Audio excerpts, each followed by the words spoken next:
What up, dogs? Welcome to my first intentional YouTube video on my YouTube channel, where I intend on discussing all things gentlemanly. In this specific video, I'm going to talk about my budget and beginner watch collection. Now let me define those two things, what do I mean by budget and what do I mean by beginner. Let me start with beginner. By beginner, I mean my watch collection is well under 1,000 US dollars, but a disclaimer, I don't intend this to be prescriptive. This isn't the watch collection for you necessarily. This is just my collection so far. It's still evolving. It's not necessarily complete. Not that there is like a checklist that a watch guy has to check before he can consider his collection complete. But for example, I'm missing a diver. I probably have one too many dress watches, so there's some redundancies.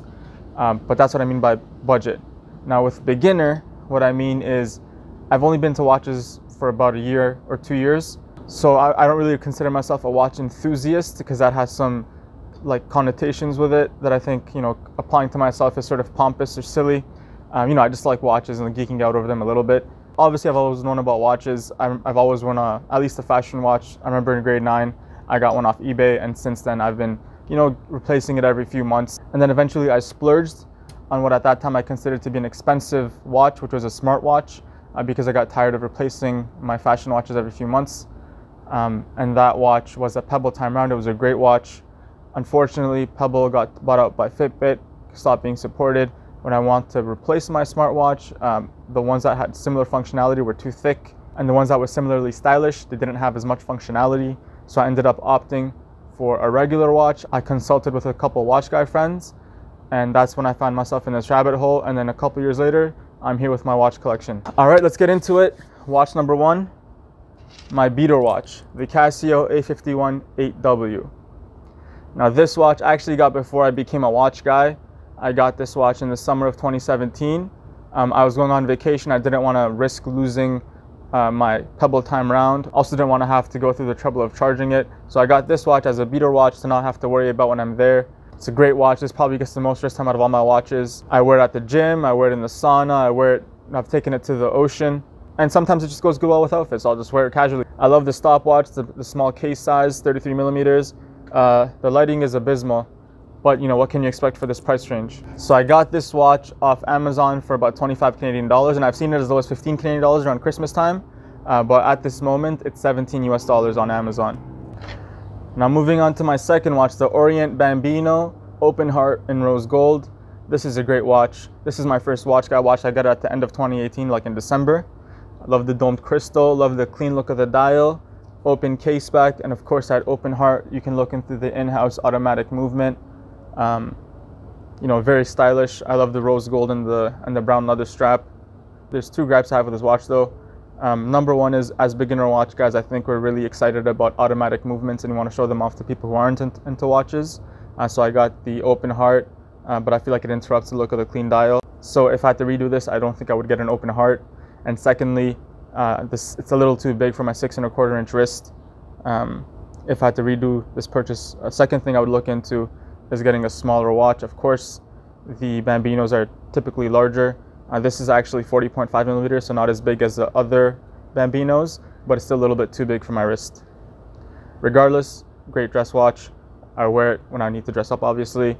This watch I got for 230 Canadian dollars off eBay, and at the moment you can get it for 180 US dollars on Amazon. Now speaking of my disillusionment with the Bambino being too big, the next logical step was to get my next dress watch, the Timex Marlin 34 millimeter reissue. So this watch, I love this watch first of all for the size, secondly for the sunburst dial, the vintage aesthetic, the domed crystal. I actually like the factory leather strap. Some people might consider this size too extreme, but for me I feel like it fits great with my wrist.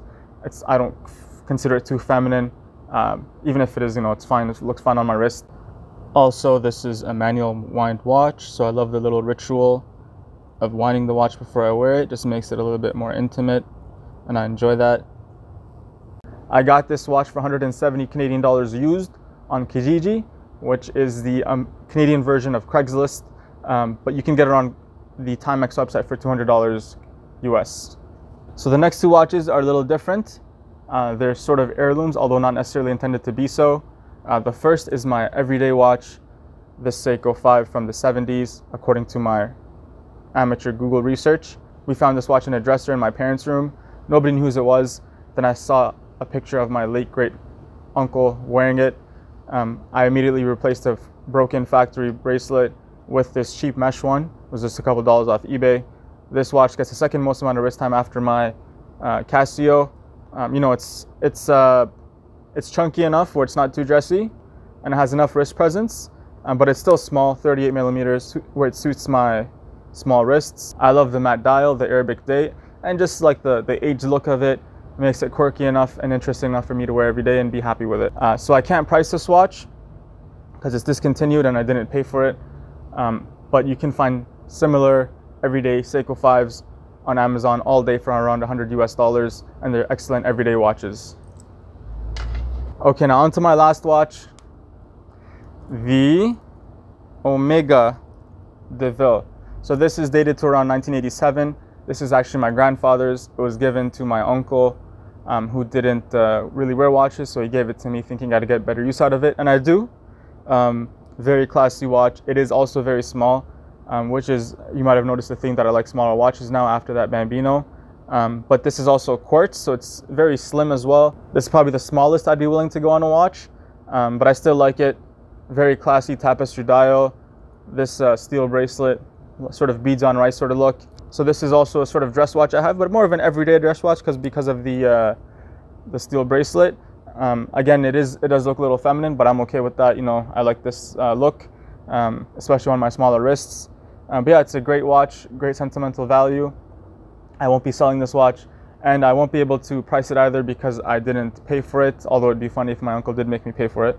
You can find similar vintage Omegas all day on watch forums for around $200 US. So we'll price it at that for this specific one. Although I did find this specific or a very similar looking watch on a bidding website for around $120 US. Now let's tally up the total price of the watches. Beginning first with the beater, this was $17 US. Going to the first dress watch, the Bambino, this was $180 US. Thirdly, let's go to the Marlin, which is $200 US. Fourthly, the everyday watch, Seiko 5, not this one specifically, but you can find modern Seiko 5s for $100 US on Amazon. Lastly, the vintage Omega, $200 for similar vintage Omegas on watch forums. I'm sure you can get a better deal if you're willing to look for a used watch, but that's the total, which comes to $697, well under $1,000. So guys, thank you so much for watching. Again, it's not a complete collection or a prescriptive collection. This is just the collection that I currently have, and I want to showcase it. If you have any suggestions, please leave them in the comments below. But also, if you know anything about this watch or the Seiko 5, I'd love to know more about these watches, so please let me know in the comments below. Please like, subscribe, all that stuff. And thank you again for watching my video.